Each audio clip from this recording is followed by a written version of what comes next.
Welcome to Right from the Start, using assistive technology with young children. My name is Alexis Kirk, and I'm the Early Learning and School Readiness Consultant for Region 14 State Support Team. And I'm Megan Sherбridge. I'm the Autism Low Incidence Consultant with State Support Team Region 14. And today we're going to be talking about, with the right technology, all students are able to access instruction. Technology can enhance each student's learning and foster inclusion and independence. We're going to explore how adding simple technology tools can promote inclusion for students with disabilities by seeing them in action. So the first thing we're going to do is talk about the myths that are out there when it comes to assistive technology. And one of the first ones is that a child has to have certain skills to use AT. Is that correct, Alexis? Well, I don't think so. It's a myth that children must already possess certain skills before they can use or benefit from assistive technology. The truth is that all children can use and benefit from assistive technology. As soon as there is a need with a child, we can match that need with the appropriate technology.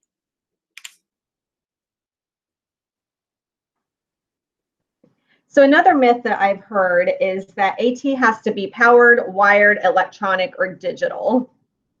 Is that correct? That is also fake news. Assistive technology comes in a wide continuum. This can be as simple as a pencil grip. It could be math manipulatives, a magnifying glass, or putting a piece of tape on the floor as a visual boundary.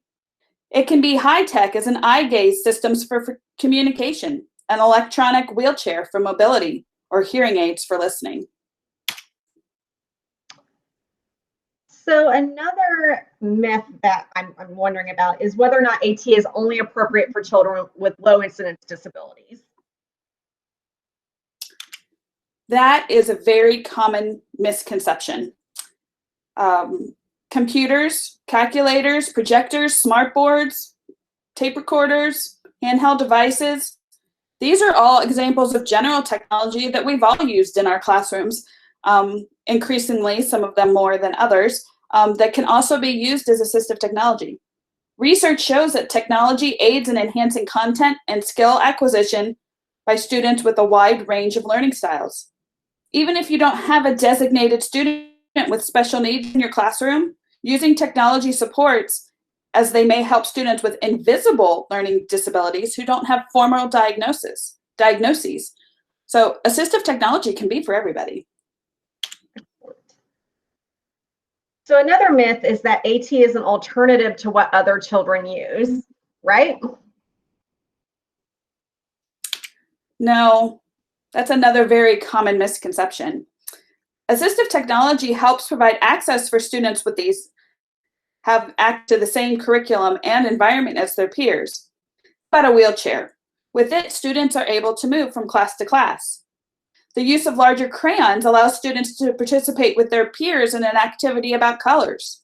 The use of a timer helps a student organize the work to be done at the same time as their classmates. Assistive technology helps with access. It's not an alternative. So another myth is that assistive technology is expensive and it's designed for children with disabilities. I mean, it's really expensive, right? It doesn't have to be. But that is a very common understanding, and I think it's because of that word technology, so we automatically think expensive. AT can be expensive, but that's why teams need to trial various AT needs to make sure that it matches the need of that individual student. A team may determine that a simple piece of paper-based schedule is easier for a student to access and carry around versus a $600 iPad with a specialized app. There is a lot of assistive technology that can be made cheaply. Adaptive paper can be used by simply highlighting the writing areas or by using WikiSticks to create a physical writing boundary. No, there are many tools that teams can use to collect information about a student's needs, which we'll be sharing with you shortly. A technology specialist does not know the child as well as a team who works day in and day out with them. Typically, technology specialists aren't in that district or in that building every single day working with that child. A team can consist of teachers, related service personnel, definitely family, and intervention teachers. specialists may be able to help lead a team, they should not be considered the sole person assessing and selecting assistive technology. That's right. The purpose of assistive technology is to build capacity regardless of the source. So think of it this way. Assistive technology makes it possible. AT is not an alternate way of doing something. AT allows us to enhance communication, increase independence, broaden life opportunities, increase participation, promote development, enhance learning, and boost self-esteem. The biggest benefit is independence. The Council for Exceptional Children, Division of Early Childhood, recommended practices for early childhood include helping all young students develop independence in the following areas. Communication with others. So notice the job charts in the background of this photo that can help communicate who is in charge of those important classroom jobs that we know those kids covet every day. Notice on the whiteboard the sign language signs in the background of this photo. Another thing is accessing the environment. Notice the board books on the bookshelf in the front of this picture. You could also add paper clips to regular books to help make turning those pages easier. Then I also want you to notice how the environment is laid out. So it would be easy for a child to move through the classroom if they had a wheelchair, they had prosthetic legs or had a mobility issue. Notice those wide aisles between the shelves. Another thing that they recommend is developing social and adaptive skills. So the students in the foreground of this photo are working together with both foam, which you can't really tell in this picture, but the foam pattern blocks are thicker because that child was having some significant fine motor delays and needed those thicker foams to be able to work with the partner to create the design. And so those blocks were easier for him to manipulate. Another thing that the DEC recommends is finding a position that makes it easy to play. So one of the students in the background has prosthetic legs and they needed a chair to sit in for play activities instead of using the floor or standing up.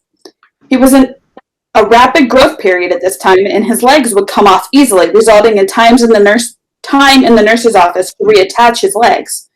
So a simple chair that was his size, he was a larger student for the child in this particular grade level, but it allowed him access to the play.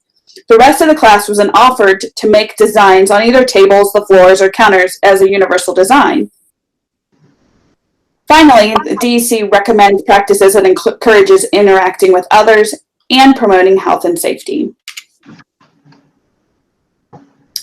So many times when we think of assistive technology, we automatically go to iPads or other tablets, expensive computer equipment, even wheelchairs. But I want you to think about the federal definition of assistive technology. Assistive technology is any item, piece of equipment, or product system, whether acquired commercially, off the shelf, modified, or customized, that is used to increase, maintain, or improve functional capabilities of a child with a disability. An AT service is one that assists a child with a disability in the selection, acquisition, or use of an AT device. I want you to remember that the Region 14 Hopewell Assistive Technology Library, when exploring assistive technology devices to use with young children. And later in this session, we will explore the Region 14 Hopewell AT Library. But your challenge is really to find a device that helps the young child with a disability to take part in every routine and activity.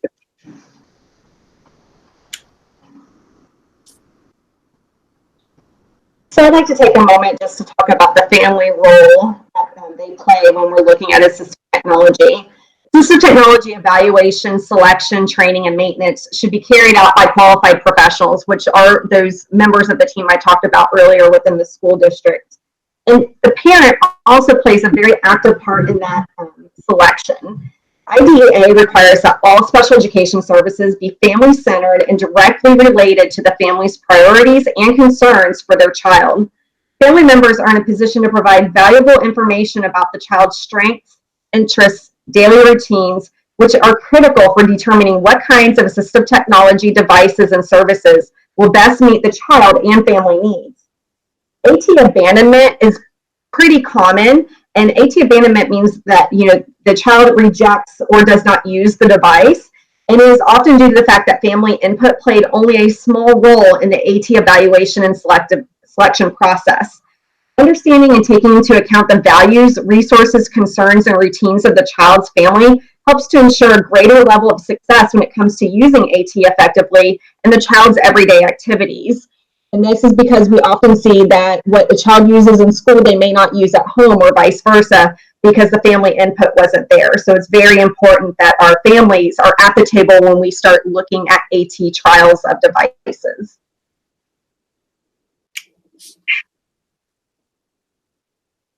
So when we think about assistive technology, we just don't pick something out of thin air and try it with a child. What we want to do is a process. And so this is an example of the AT process. The first thing we want to do is have a consideration of assistive technology for that student. That's the yellow piece up there. So does the student need assistive technology? And if we determine that they might need assistive tech, we need to start a referral. And with that referral process, we start gathering some information about the child. Again, we just talked about the student's strengths that might play into a device that they might be able to use. And then we use a decision-making process in order to select a assistive tech device. And then we trial the implementation of that device with that student. And we continue that process until we find AT that matches the needs and the skills of that student. Assistive devices and services can be of great value in allowing young children with disabilities opportunities to learn and interact with their environment in ways that might not otherwise be possible. Each child has a right to access to and full participation in everyday routines, activities, and learning experiences as outlined by IDEA. As part of the evaluation process, families and professionals need to decide where assistive technology devices and services will be provided to best meet the child's needs. This checklist on your screen includes procedures for identifying and using assistive technology to promote child participation and learning activities to enhance child competence. The checklist indicators for identification of a child's need for AT, the selection of the appropriate AT for addressing a child's need, and the use of AT to promote a child's participation in learning activities. The checklist indicators can be used by a practitioner to conduct an AT assessment and to develop an action plan to use AT to promote child participation and learning activities. The checklist rating scale can be used to do a self-evaluation to determine if the necessary steps were followed to use AT as a part of a child's individualized intervention plan. We have placed a copy of this checklist in the Resources tab. The next tool that we want to look at is the quality indicators for assistive technology. This will be one of the things that you can choose to do once you get to the in-practice part of this session. So the qualities indicators for assistive technology is a set of quality indicators, intent statements, and common errors for 8 areas important to the development and delivery of assistive technology services. So this is basically a self-assessment for your assistive technology team within your building or district. So the 8 areas are consideration, assessment, AT and the IEP, implementation, evaluation of effectiveness, transition, administrative support, and professional development. All of these areas should be fully explored because the areas are complementary in nature. This can be a starting point for your district or building to determine if they have a systemic approach to providing AT to its students. Once the team has done a self-evaluation of those 8 areas, they can now formulate a plan on how to build internal capacity and fidelity in providing AT.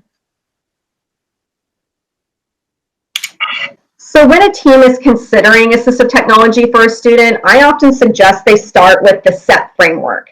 The SET is an acronym for students, environments, tasks, and tools. It's important to understand and gather data about the following. The first is the student. So what are the student's cognitive strengths and weaknesses? the environments they work in. What are the instructional and physical arrangements of that environment? The tasks that they have to accomplish. So what's the curriculum objectives? And then lastly, the tools that would best suit their needs. Is a system of assistive technology tools and strategies required for a student with these needs and abilities to do these tasks in these environments? So all four of those areas are interconnected. The SET framework also focuses on using a team approach to assessing and selecting assistive technology for students. And so when we think about doing an assessment or consideration for a student, this is again the framework that I would suggest that teams would use. And again, this will be connected in our resource section at the end. The one thing that the SET does not do is look at how AT is being implemented, which is another big piece when we're looking at assistive technology. But this is helping to make that decision of what AT to use. The next tool I want us to look at is something called the WATI, and this is the Wisconsin Assistive Technology Initiative. This WATI assessment process provides an overview of the assistive technology consideration, assessment, and planning process that has been implemented throughout Wisconsin and in hundreds of school districts across the country. This is something that I've used many times when looking at assistive technology considerations for students in our region, and it complements the SET very nicely that we just talked about. So it consists of 15 areas of consideration, including communication, mobility, computer access, vision, hearing, recreation and leisure, and many more areas. Each area of consideration includes a student information guide, which is just a general assessment of the student's abilities in that area. And then once completed, when it's used along with the SET framework, we can begin making AT recommendations. The nice thing about the WATI is it also has a continuum of supports that could be used along with where you can get the AT and how much it costs. So it actually points you towards specific AT items. In the resource section of this session are going to be some links to other tools which may also help with that AT selection outside of the WATI. One of those tools is called the SIFS, which is the Student Inventory for Technology Supports. This is a web-based survey tool from which IEP team members can select statements that best represent their student strengths and needs. It looks at targeted tasks that AT will support and environments where tasks will occur within a selected domain of AT. This is presented through the Ohio Center for Autism Low Incidence, OCALI. It's part of their services that they provide. So what it does is you create a profile of the student that's built based on the responses to the questions that you answer in the survey. Then the SIFS tool matches AT features to the statements selected by the team, and a final list of AT feature considerations are sorted into categories. So this is just a really easy to use tool to start making some very specific choices on what types of technology to use. For each feature, there's going to be possibly a video, and there will definitely be some pictures and text descriptions available so that you can learn more about that specific device. There's several domains that are here that are also in the WATI, and so those include the behavior, communication, math, organizational planning, and then physical access to AAC, which is augmentative communication, computers, mobile devices, and then writing. So they don't have all of the WATI areas, but they are working to get a systematic approach to getting all of those areas covered, but this is what is available right now. So again, all these tools we just talked about with considerations and making those selections are going to be in the resource section of the session. Now we are going to talk about areas where assistive technology is commonly used with young children. Starting with computer access, because if a student cannot access the computer in its standard form and they need it to perform academic tasks, we might need assistive technology in order for them to have that access. Looking at the items on the screen here, we have different adaptive mice, cursors, magnifiers, color filters. You can see the high contrast keyboard up here and keyboard displays. We have a roller ball mouse with an oversized trackball, which moves the cursor for a child who struggles to grip and use the standard mouse. There are things like word prediction, switches, voice recognition software, alternate keyboards, pointing options, built-in accessibility tools. Another area of access for young learners are fine motor skills. We know that young children are often during play activities or during coloring activities might have some difficulties. So looking at fine motor assistive technology tools, we can look at low-tech and high-tech options. Some low-tech or no-tech options include adaptive paper like above in that right-hand corner. That one right there costs about $8.99 for 50 sheets. You could do this yourself by using a highlighter and highlighting the paper that you already have as a very low-tech, no-tech option. Pencil grips that you can buy, you see one up there in the left-hand corner. You can do some of those on your own just by wrapping yarn, putty, or rubber bands around the tool that they would need to use. You can attach larger grips to zippers and buttons. A simple enlarged paper clip could even do that for a student. Using bowls with suction cups to provide increased stability for young children can also help when we're looking at feeding options. And you can see there on the bottom right-hand corner, there's a lot of fine motor activities there for a child that they could really struggle with, but there are some tools there that you can see. Some high-tech options could include word processors, spelling, grammar checkers, and other software that could help a student with some of those fine motor options. So the next area that we're going to talk about is communication, which I find to be one of the areas that maybe teens struggle with the most when we have students who are nonverbal. But it's not just students who are nonverbal, it's also students who have documented differences in comprehension of language and abilities to express it, demonstrating a delayed expressive language, or maybe their speech just isn't understandable to those around them. And so when we look at assistive technology tools on our next slide, they can be very low tech and very high tech. And so we have to think of communication as a continuum. So some students may just use gestures or pull on their parent or their teacher in order to make a communication request, while others might be using things such as iPads, which might have a very high tech software program embedded in it. So on this slide, we see, again, a continuum of assistive tech. In the left-hand corner, we have just a simple first thin board, which we often see in young classrooms in preschool, kindergarten, first grade through third grade. But we need to think about how we build on that communication. Can we build it to a first, next, then? Because we need to keep building that communication for a student. You can see things like an eye gaze board up in the top right-hand corner and down in the bottom. We see one that's using something simple like describing animals down to one that has the letters and yes, no answers to it. We look on the right, we have a Go Talk. We really need to think about matching the skills of the student to the device that we give them. So we see that this one has 9 cells that the student can access. Maybe the student can only access 2 of those because they don't have the cognitive abilities to understand what all 9 of those cells are. Or maybe the student is way more advanced and 9 cells aren't enough for them to communicate what they want. And so we might move up to an iPad or a more high-tech device like we have up in the top middle. So we just really have to think about the different types of technology for communication. There's a lot of technology that's not here that I see in many classrooms, such as visual schedules. Again, thinking about that schedule and the continuum of communication. Does the student need an object schedule that they carry with them? Or are they able to use something with BoardMaker with some more abstract pictures? Or, oftentimes I see in early childhood classrooms real pictures, so an actual picture of the gym or the teacher or of the cafeteria so that a student knows where they're going. Or is the student just need that organizational piece that I was talking about with communication where it just has to be a written schedule because they are a reader? So again, I think communication is just really one of the areas that a lot of teams do struggle with, but that's why we need to do those assessments and we need to really trial some of the technology that is out there and not pick one device with one student and think that that's what's going to work. The next area we're going to look at is literacy. So if a child is having trouble understanding what they are reading or paying attention to something that is being assigned to read, we might need to use some AT.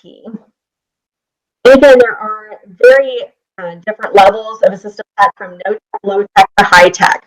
So some of the low tech options that you have is maybe adding page fluffers for students with fine motor challenges. Up in the right-hand corner, you can see that they just glued some pom-poms to the book in order to make those pages more accessible to the student.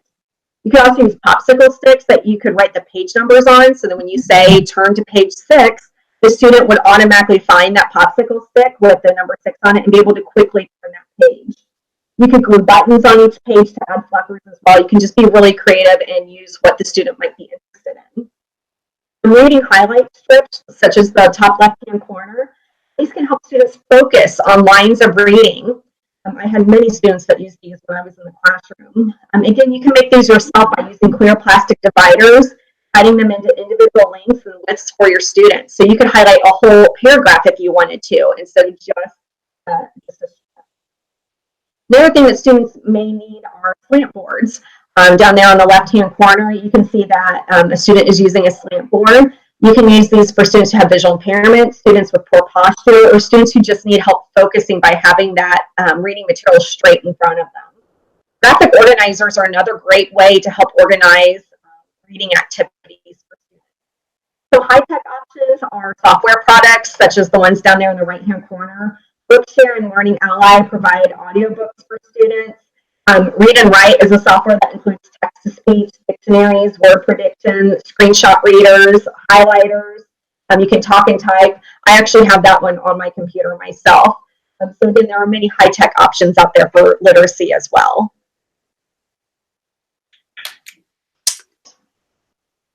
So when we think about math for students, some students find it difficult to keep up with the majority of their class on math lessons. And there's a lot of kids out there when it comes to be math time that they're like, ugh, and that's not just our students with disabilities. So there's a lot of things that we can think about in terms of promoting access and making the understanding of these concepts better. So in working with numeracy, thinking about things like number lines, 100 charts, objects that students can manipulate to count and to sort, which isn't pictured on here, but those are 3 different ways that kids could access, and each child may look at it different ways. So even having those conversations while you're having math lessons with your students and getting an idea how their mind works so that you can help them pick out or try out some of those different items. There are things like enlarged calculators. So sometimes when we get into multi-step problems, when we get into 2nd and 3rd grade, using that calculator, and this one has the different colors too to help students understand using the calculator. Sometimes when we're using calculators with kids, we just think, oh, just give them a calculator, and we forget that we have to teach them how to use the calculator. We have things like talking clocks. Remember the big yellow clock? We don't have a picture of it on here, but the big yellow clock that is classic in pre-K through 3rd grade classrooms. They make them so that they can talk to the students. Using devices with voice output. This particular device down here looks like it can help you count the money and then will help and speak it back out to you. We have measuring devices. So we automatically think of a ruler, but really when we're learning to do math, we need that non-standard measurement comes first. So using things like pom-poms, pipe cleaners, any standard unit of measure that is the same size, Unifix cubes, paper clips, unit blocks, to really help kids access and understand that mathematical measurement that we're trying to do. And then when we get into the rulers too, there are different types of rulers. There's thinner ones, thicker ones, transparent ones.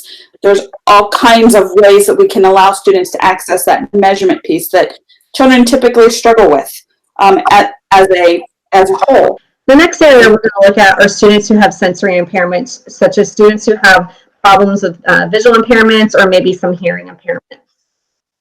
So there are a lot of tools out there for those students. For vision impairments, you might want to consider simply enlarging the text, which is a very low-tech option. You could use a magnifier. There are all kinds, such as bars, domes, binoculars, stand magnifiers. But again, there are many low and high-tech tools that you could use for students with visual or hearing impairments.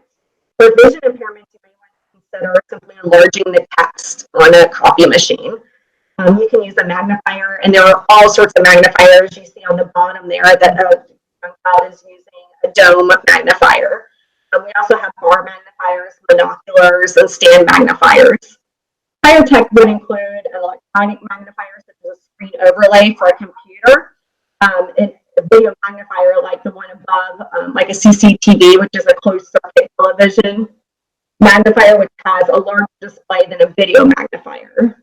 For children who are deaf or hard of hearing, they may benefit from hearing aids, noise canceling headphones when they're working, such as the child up there in the top right hand corner, or having a teacher use a personalized or classroom FM system. As Alexis mentioned earlier, assistive technology isn't just for students with disabilities. We see many students, classrooms that have those FM systems that benefit all students. So the next thing we're going to talk about are children's developing social emotional skills. So if you look at the graphic on here, there's multiple areas when it comes to developing social emotional skills. And there are social emotional standards for preschool through 12th grade now, but particularly we're talking about preschool through 3rd grade with this particular webinar. So thinking about helping the child develop their own self-awareness, self-management. Self-management is very difficult, especially for our students who have issues with a delayed executive function. And then let's face it, all preschool to 3rd graders, this is a very immature part of the brain because it's the thing that develops last. But some kids have more issues with this than others. Relationship skills, responsible decision-making, social awareness. So keeping in mind all of those pieces, and of course I encourage you to look up those social emotional standards, and we will put a link to those in the resources as well.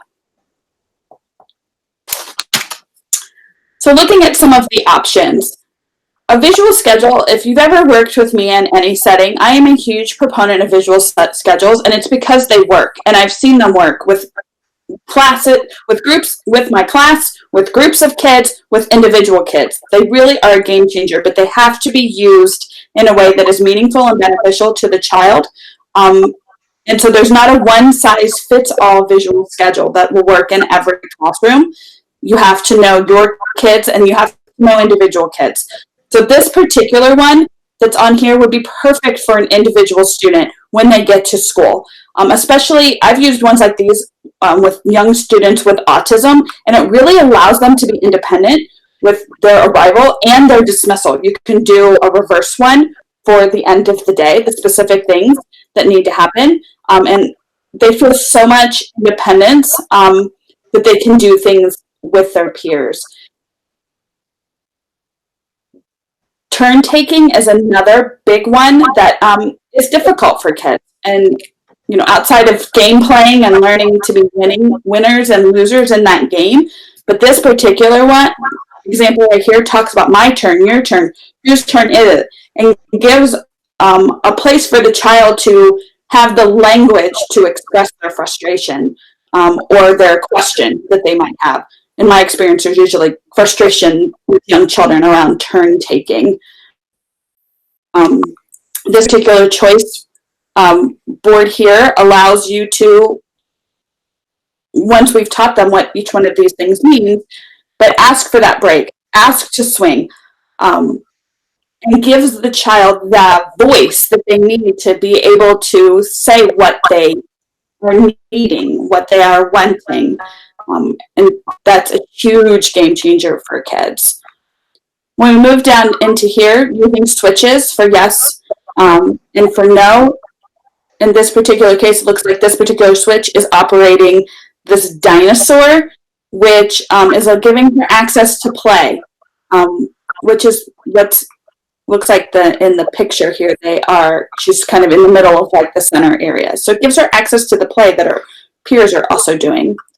I love these individual timers for the minute, like the second, 1 minute, 3 minute, 5 minute, because not everything is the same amount of time that we might need a child to do, but the idea of using the sand timer is really effective, allowing kids to pace not only when time is up, but you can use it the other way too, where I need you to work for the amount of time that is on this timer, which is great for our students who have ADHD, some of our kids with executive function issues, autism, things like that, because they tend to sometimes speed up.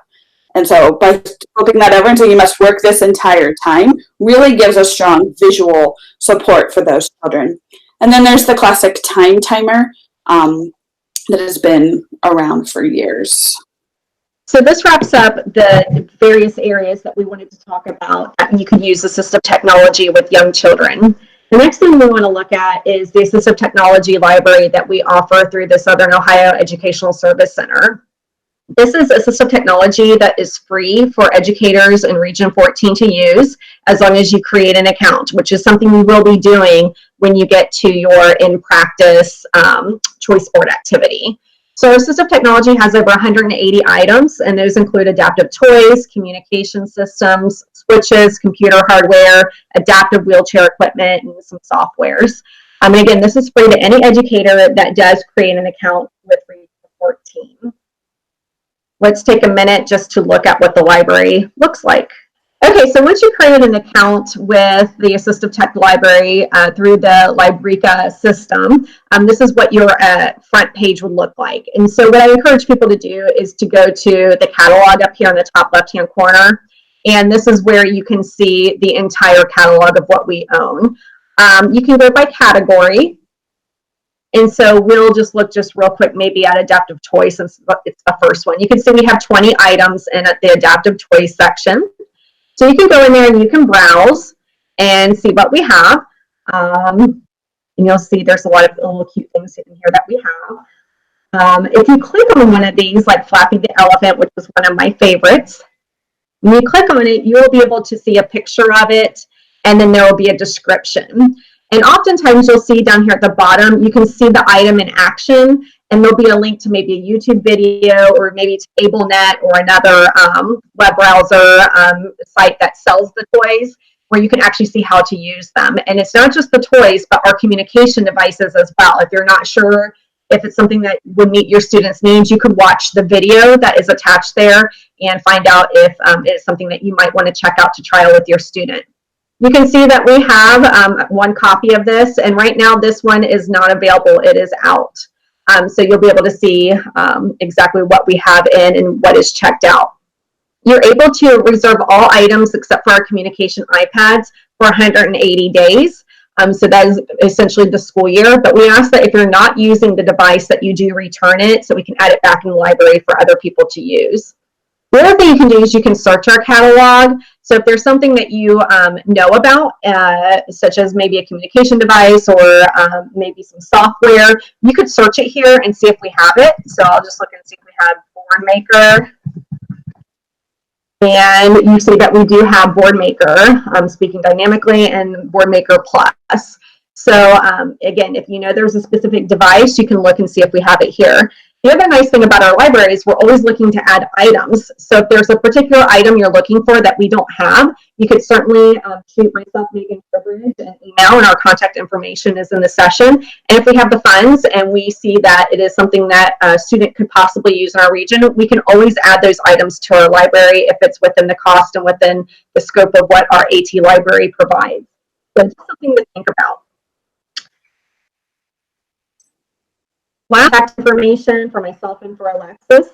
If you have any questions for us during the session or after the session, feel free to give us a call or shoot us an email, and we can help you with whatever concerns or questions that you have. Alexis? So the next thing that you're going to want to do is you will want to go to the back to the Schoology platform, and there is a Screencastify there, a video that will allow you to see how to do your choice board and into practice activities that will help you finish this module. And like Megan said, feel free to contact us at any point along the way, and we're happy to help you.